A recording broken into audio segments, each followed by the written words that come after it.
The JHSSA database includes many individuals who married while in service, whether at home or abroad, and while some of them represent familiar stories, some of them are less common.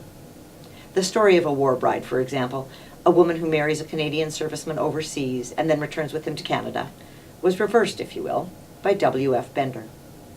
He was a British RAF flight officer who was stationed at one of the training fields near Calgary in 1942. Soon after his arrival, he met and married Clara Burkhoff.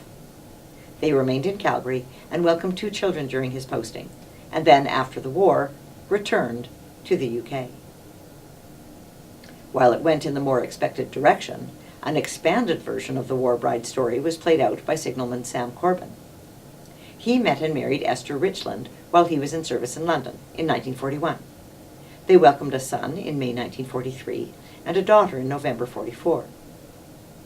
Corbin had enlisted right after war was declared, and by 1945, with the end of hostilities in sight, he knew he was likely to be demobilized early.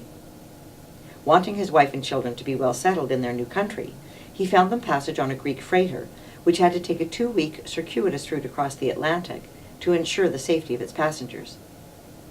First offered a hammock as sleeping accommodation, Esther insisted on a bed that she shared with her toddler and infant, hanging the diapers out in the corridor.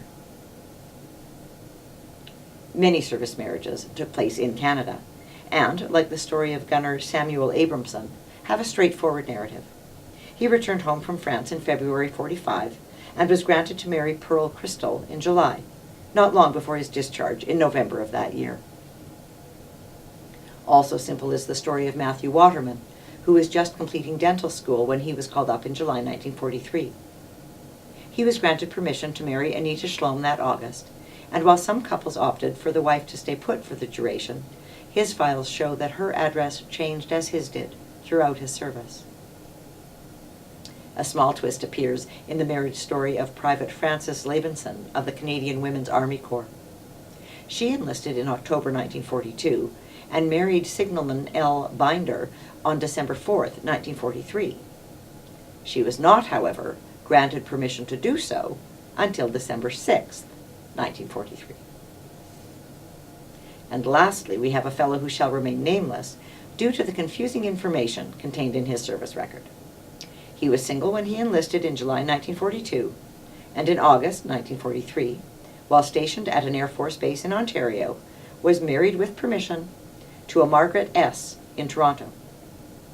What's interesting about that is that his file notes that he was sent to BC in October 1943, and soon thereafter in Vancouver married, again with permission, Mary B.